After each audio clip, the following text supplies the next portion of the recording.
Welcome to Get Over It, the consciousness transforming podcast for exceptional 21st century living. We've got a very interesting show today. We have Michelle Belanger with us, and she's going to be talking about one of her many books. But this one is The Dictionary of Demons. You know, so many of us are either afraid of demons or truly don't understand them.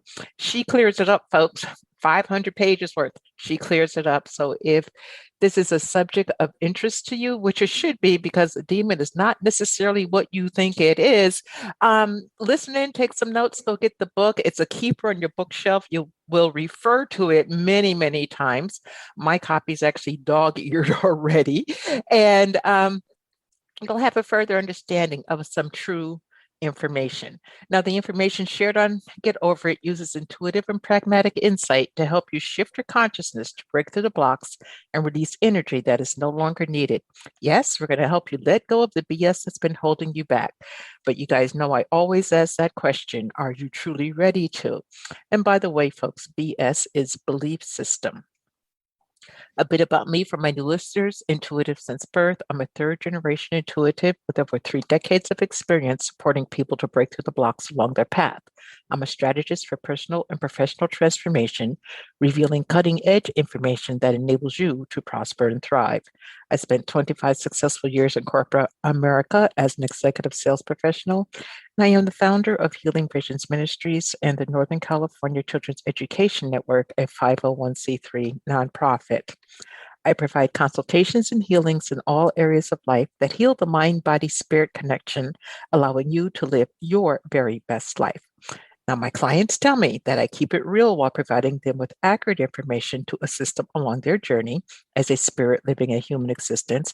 But they also say, if you really don't want to know, don't ask, Monique. My background includes a doctorate in metaphysics, Reiki master teacher, ordained minister, and clinical hypnotherapist. So whether you are stressed, depressed, or possessed, I can help. To find out more about me and the services that I offer, go to my website, and that's MoniqueChapman.com. And I invite you to like me on Facebook and follow me on Twitter and LinkedIn.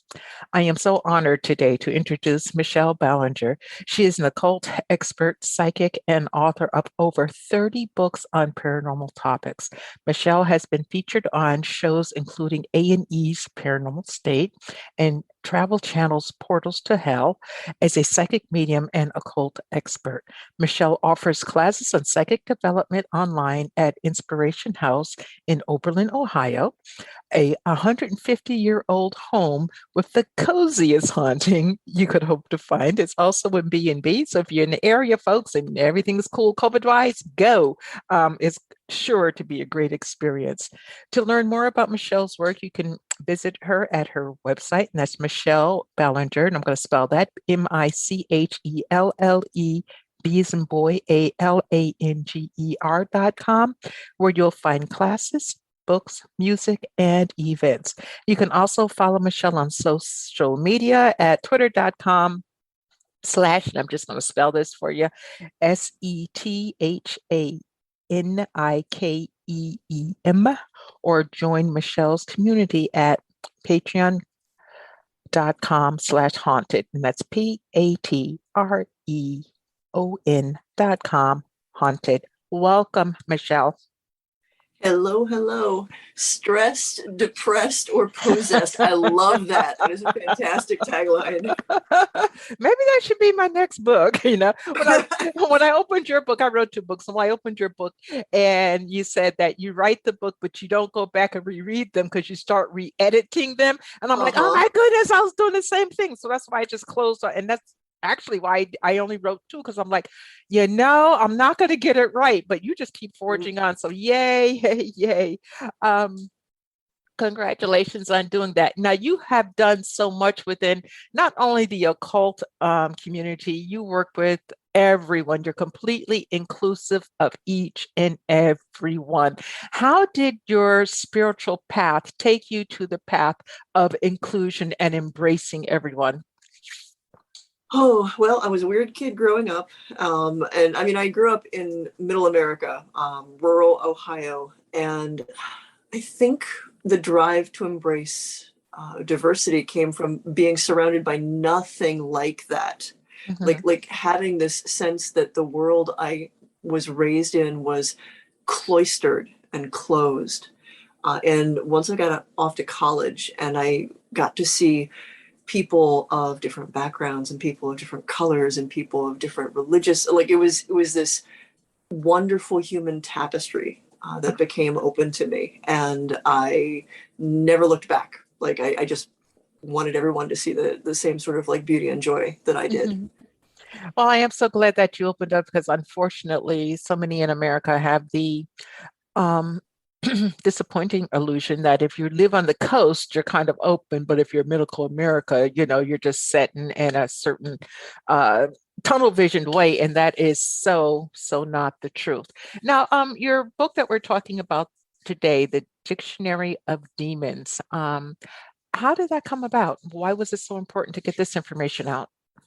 Well, I've got a degree in comparative religious studies with a concentration in psychology of religion. And I Uh-huh. do a lot of work as a psychic for paranormal shows where demons are a big deal. Like everybody's really worried about demonic possession and obsession. Hmm. And some of that is media driven, starting with The Exorcist and the Hmm. Satanic on down. And the fact of the matter is, taking a scholarly approach, demons just aren't as big a bad as common as people think they are, and there's so much misinformation, and I think that stokes a lot of fear. So I wanted to put a book out there that helped people get a handle on something that they found very intimidating and very frightening, and gave them the power over that and how to engage with it. And also along the way, let us explore where these beliefs come from and why they're Hmm. important and how they've influenced our society. And how we can let go of some of those BS belief systems because it's Mhm. important.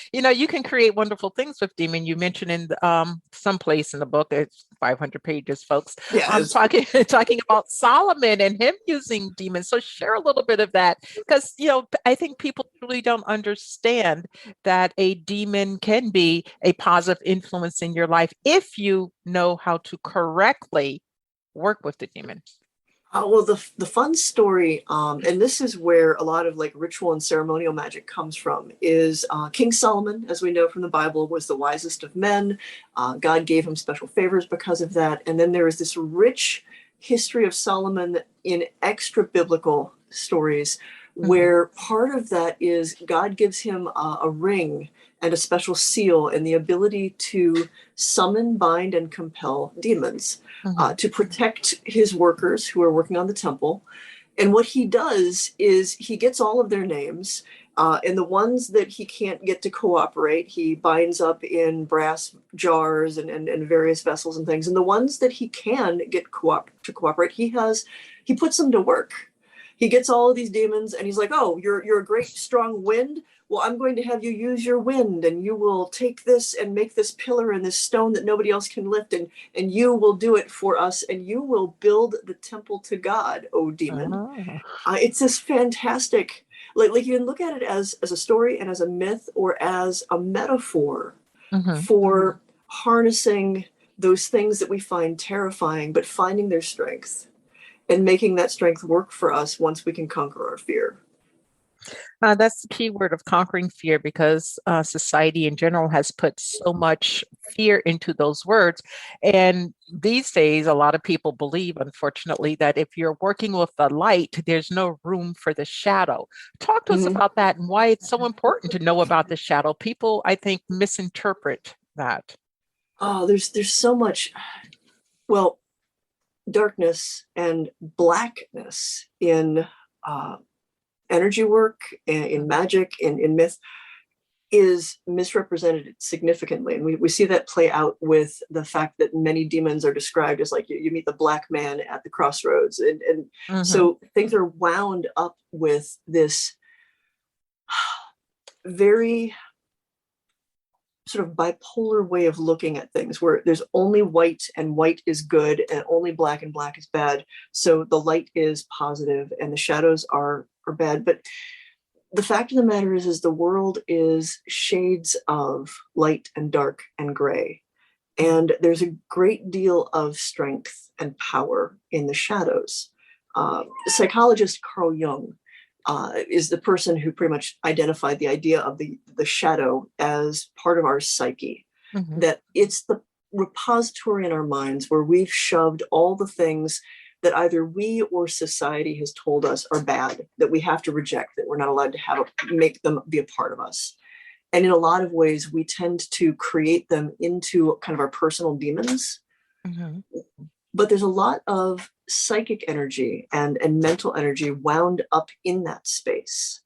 And if we can make peace with that and feel not quite so put off by a scary exterior, and actually look at the strength of what we have relegated to the shadows, there's this strength that we become a whole being by marrying our light and our darkness, and by not being afraid of it. Like fear is really the big problem. Yeah. And it's like, fear is just, did the fear come from the religious aspect of everything? Because in my opinion, religion tried to control to a certain degree, or a greater degree. And is that part of the fear that is, or why we're so fearful? Religion, especially the Abrahamic faiths, definitely pushed a lot of terror of what was unacceptable. It was a lot of, in some ways, it was an attempt to enforce social behavior. So if you did this, you would be rewarded. And if you didn't do these things, or if you broke the taboos, then there were demons and fallen angels and things that would punish you. So this idea of sin, of damnation, of inherent evil acts, a lot of them were things that you were just supposed to not be doing. And it was a way of controlling the populace. Demons and fallen angels and the idea of damnation and redemption have become deeply ingrained, especially in the culture that we find ourselves living in.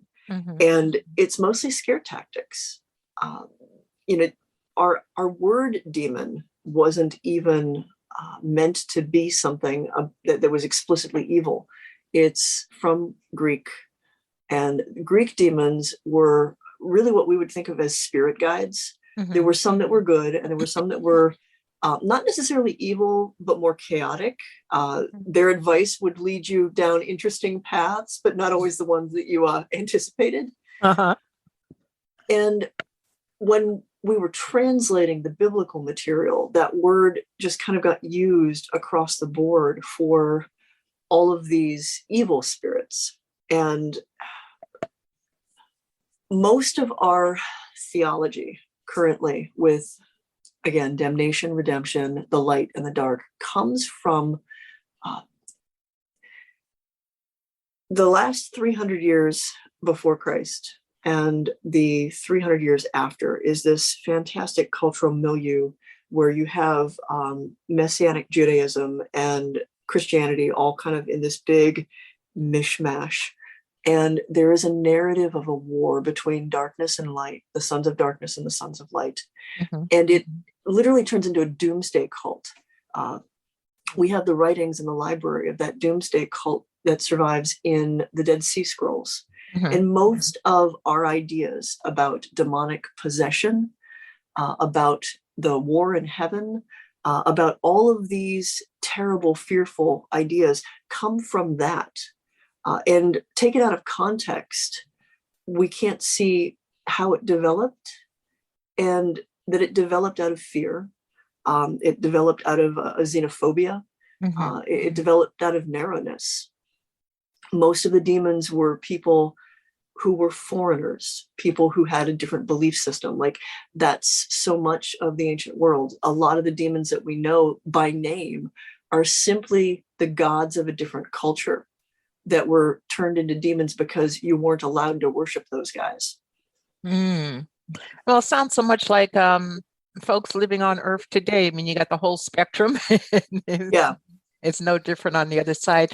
Folks, we're speaking with Michelle Belanger. The book we're featuring today is The Dictionary of Demons. You can check her out at her website, and that's michellebelanger.com. She's got a couple of other things that other sites too that we're going to mention. But before we do that, Michelle, you talked about, or I talked about briefly, your inspiration house. It's a Yeah. B&B. Talk to us about that, because that seems so fascinating to me. Okay, yeah, because I can go on about King Solomon and demons forever, but I'm an energy worker Uh-huh. and a teacher of psychic development. And in 2018, we'd been looking for a physical location to do retreats. I do a lot of dream work as well with folks, and that sort of Mm-hmm. requires a workshop where people sleep over. Mm-hmm. And we found this lovely little brick house in Oberlin, Ohio. And Oberlin is this bastion, this oasis of very, very liberal diversity, artsy, this lovely artsy musical town in the middle of farmland in Ohio. Huh. So it was perfect. And when we walked into the house, I was like, I really feel like this place, I think it might be haunted. And I didn't want to like do research on it until I'd gotten all of my intuitive perceptions. Mm-hmm. But it is the most physically active location that I've been in that is a positive haunting. Like usually when there's doors slamming and you can hear footsteps and things are getting moved around, usually there's it's fraught. Like there's a lot of negative emotion. Somebody had trauma and that trauma gives energy that helps the manifestation. And this is simply a house of people who loved the space so much that they never bothered to move out. There are multiple deaths in the house, but all of old age or Mm-hmm. complications thereof. And they stay. They are delightful residents. They're very active. And I've kind of made an arrangement with them where when I have folks out to learn mediumship stuff, we work together. So Mm-hmm. it's a fun. I think of it as Hogwarts for psychics. Oh, cool. That's a lot of fun. So, folks, go check it out if it's at all of interest to you. Now, also, Michelle, you founded a group called House of Kiperu, which Kepler. Kapru, okay, which means transformation. And you're still working with that group today. Talk to us about that and how it can benefit society overall. Well, like I said, I'm an energy worker. I'm a Reiki 3, but I was doing an energy work system that I personally believe that I remembered that it's something Uh-huh. that's carried along reincarnational lines. Mm-hmm.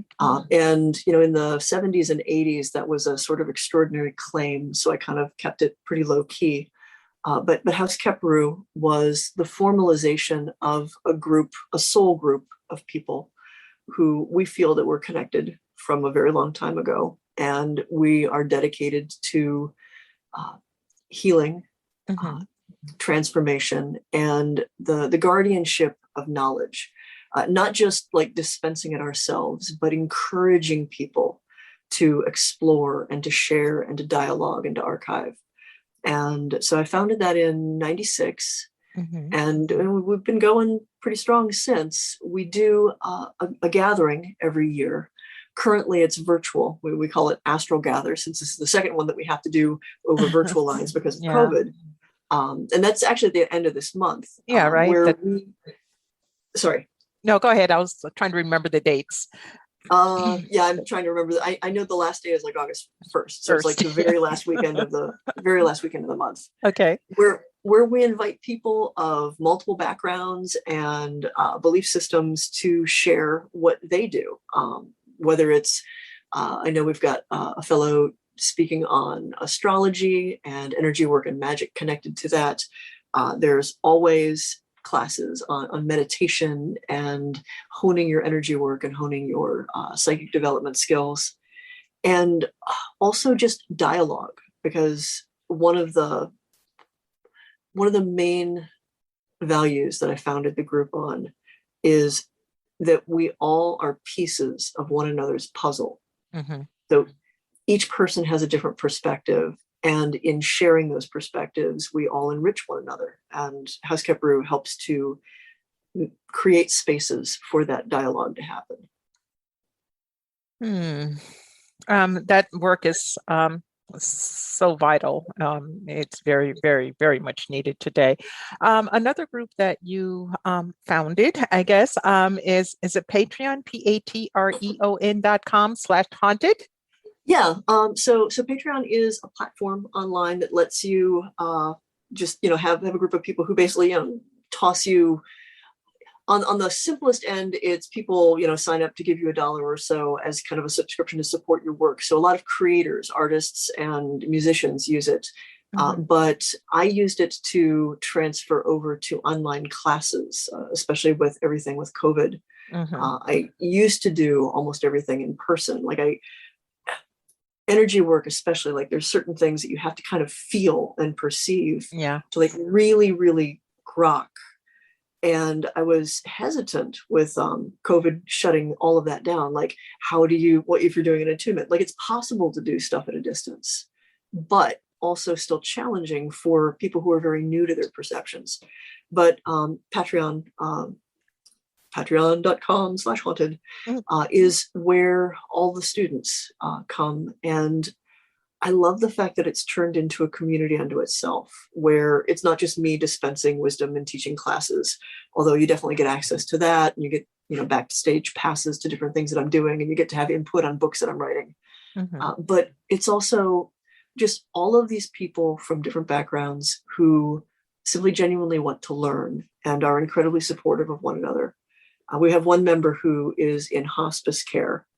There's no certain date for when the inevitable will happen. And one of our conversations, because of them, has been about, death and dying, and how to do that consciously and with intention.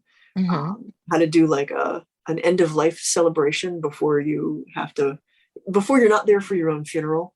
To engage in things like that a little bit more healthily, and to have this community of people who are willing to have those conversations and supportive of one another, and have been like hanging out with one another through the pandemic, and just doing everything we can to raise each other up in difficult times. It's a really fantastic community. Yeah. Well, it's interesting. We have the pandemic and it took so many lives, and I won't get into the background as to why, or my BS belief system behind that. But it also gave an opportunity for a lot of growth if one was willing to embrace that, a lot of spiritual growth.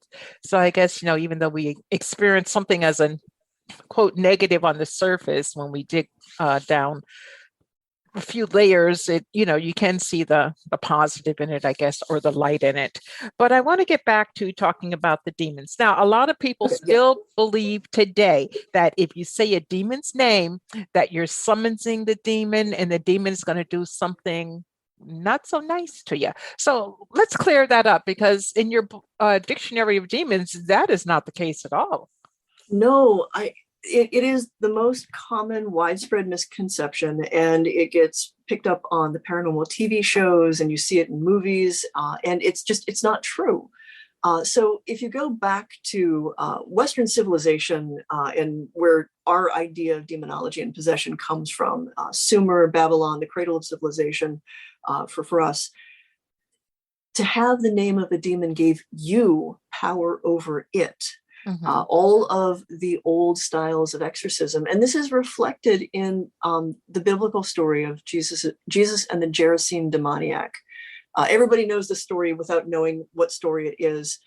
It's where I Am Legion comes from, because there's a fellow who's possessed, and Jesus asks the name of the demons. Now, the importance of that story, whether you are Christian or not, is the folks reading it and listening to it would recognize a common technique of exorcism that was practiced throughout their culture at that time, that had been handed down for centuries, if not millennia, which is you gain the name, and the name gives you power. It's a kind of talisman. So once you have the name of the being, you have the power. You can banish and bind and compel and control. And it is used to summon, but not casually. Like, you don't just summon them up by whispering the name. There's an entire process, and it's a laborious process. It's my biggest annoyance with the paranormal as it's presented right now is the amount of bad information that's out there. And it's one of the reasons why I write the books that I do. I don't feel like, bringing out all of the degrees all of the time, but it's so easy to allow our fear and our interpretation of something that's fear driven rather than digging into the information. Like there's that notion that knowledge is forbidden, that somehow reading these books and researching this is going to invite it into your life rather than give you power over it, rather than arm you. And that's really something that I try to get through to people in the book. It's not just an A through Z of names, although there's lots of that. I think 1,700. Yeah. But also articles throughout on, why do we believe in these? And what is our idea of evil anyway? And let's talk about some of the problematic portrayals of what demons look like and how that's very culturally driven. Well, in your book, you talk, you have a section, I think, or at least a couple of pages entitled Forbidden Tomes. Forbidden Tomes. Is anything really forbidden if it's in writing? I mean, I don't believe in forbidden knowledge. I believe that we should read anything and everything. Like we should be thirsty for study, but we should do so with an eye toward understanding what we're reading, analyzing it, never taking it at face value, never assuming that any one person is the only authority. Especially when we're talking about fraught topics like demonology, it's important to understand the sources of your source. So if you're reading just one person, you need to figure out who did they read, who influenced them, what books and what time period and what cultural mores went into what they put in that book. So I believe in as much knowledge as possible, which of course, is the antithesis to, some things should never be touched and some books should never be opened. They're going to harm you. They're only going to harm you if you're not cautious about how you engage with them. And read objectively, folks. Just don't believe or buy into everything that you see in any moment. Now, we talked about Inspiration House, okay, and the wonderful spirits that live there. But, some places have some spirits that aren't so benevolent. How can we deal with negative hauntings or spirits that we just oh, hey, let's go. Don't want you here.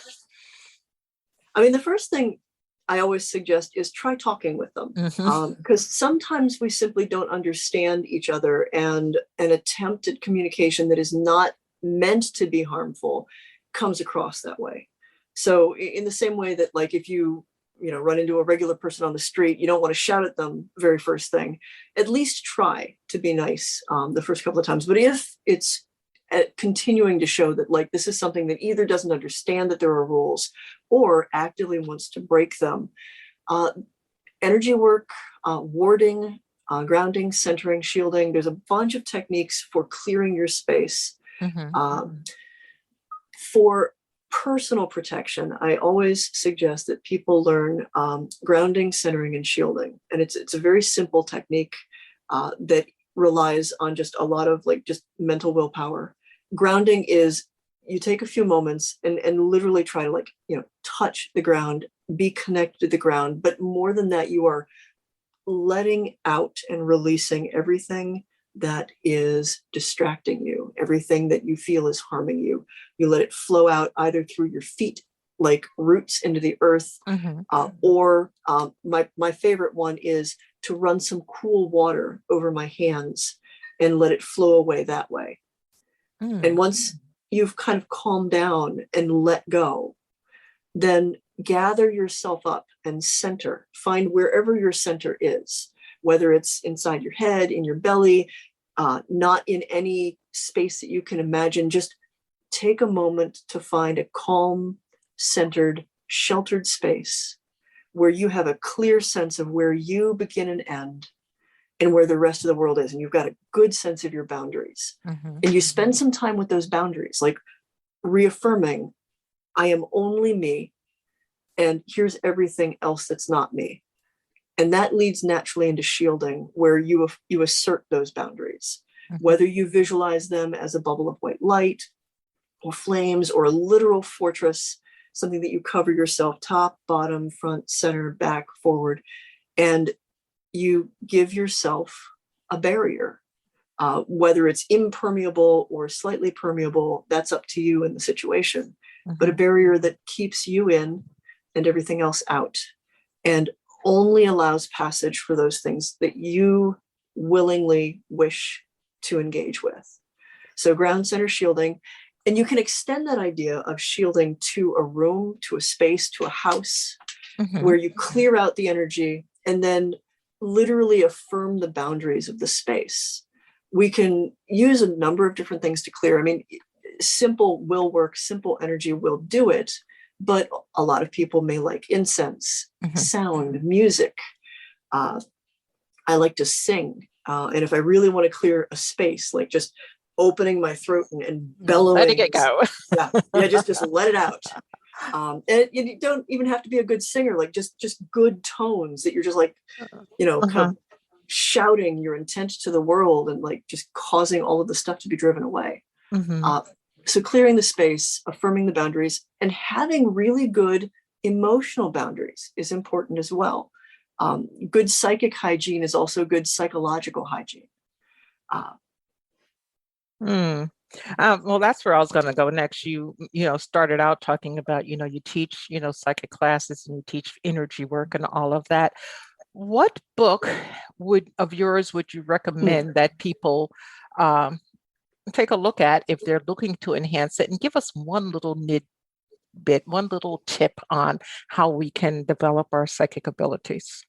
Okay. The Psychic Energy Codex is the kind of culmination of all of the workshops that I'd been running years ago. And it's my tome of energy work and how to develop it. The simplest tip is, and I learned this by way of offerings made to Shinto shrines. If you're not sure that you can sense energy, rub your hands together and cup them. And imagine what you hold in your hand as an offering to spirit. And what does that feel like? And really take a few moments to examine, how do your hands change when you hold this invisible force, this intent in them? What do you feel? Do they grow warm? Do they tingle? Do you perceive something, maybe not with your eyes, but with an eye inside your mind? Is there a sensation? You're sensing energy. And everything else builds from that. Okay. How do we allow ourselves to feel? How do we allow ourselves to heal? Because it's some parts of the world is so forbidden that it's like you're sinning, going to a religious term, if you bother to take a look.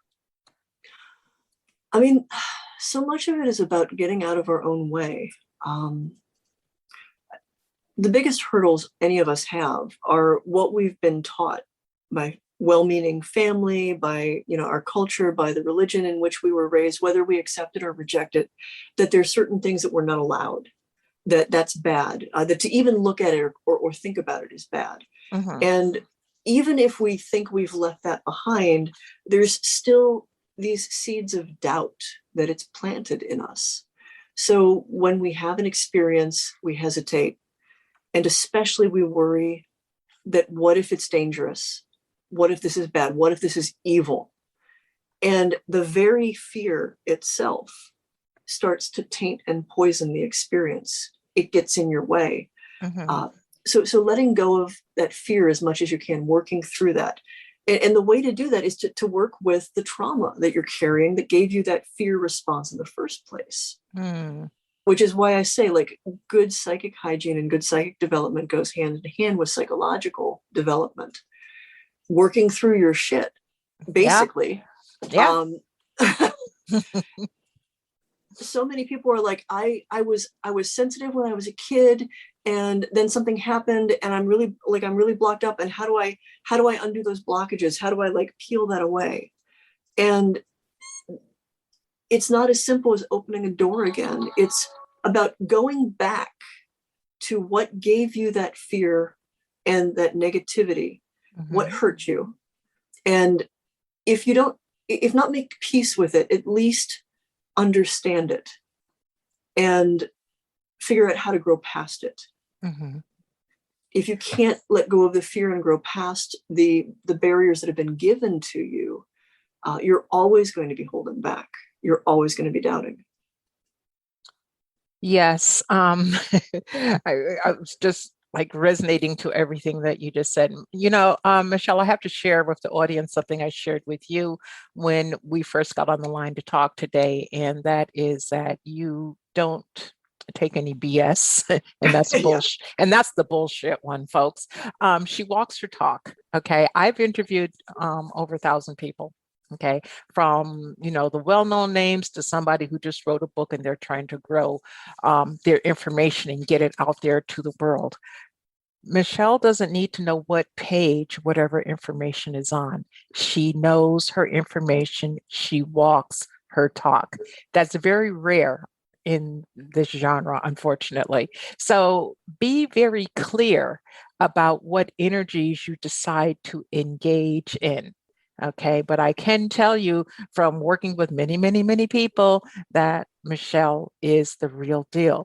Now, the book that we feature today is A Dictionary of Demons. It's the 10th anniversary edition. It has been expanded and revised. So if you have the other one, get this one because it's going to add even more information. And you'll find yourself on her websites as I did and going through Amazon and trying to figure out what it is I wanted to learn from her next. Okay. Make an investment in yourself. And like, she said earlier, you got to do the work, because nobody else is going to do it for you. Michelle, are you taking clients? Are you doing consultations, that type of thing? I don't actually do psychic readings for hire. I've got a lot of ethical dilemma with it. I prefer to teach people how to read themselves and how to do their own work. Like it's always felt that's more my path than doing readings. Like I will do readings on shows for sites and stuff, but not for people. But I do teach classes, and the Patreon is like the patreon.com/haunted is the best place to get classes from me, or you can do them a la carte off the website. There is a lot of stuff at this point that is archived as videos, everything from shadow work to psychic self-defense, healing with energy. There's a wide range of things. And some of it's experiential and hands-on, and some of it is scholarly, like the stuff on demons in the Dictionary of Demons. But yeah, I have nothing against folks who do psychic readings, but it's just not my path. Okay. I'd much rather teach someone how to do it. Well, that's called empowerment, folks. And as I said, this lady walks her talk. We're almost out of time. Please share with us a pearl of wisdom you'd like to leave the audience with today. The world is a very, very terrifying place right now, and we will feel compelled to fix it. And if we look at the big things, we will be overwhelmed and crushed. So find something immediately in your circle, some kindness you can do, some small thing for someone you care about or someone you've just met on the street, and make change that way. Okay, thank you very much. And thank you so much for being my guest today. I greatly appreciate it. If you ever want to come back, you're always welcome. And to the audience, I want to thank you too. I truly appreciate and honor your time and attention. And please remember that the most important choice that you can make is what you choose to make important. Consider making the masterful choice of discovering yourself. Abundant blessings, light and love to all. Agape.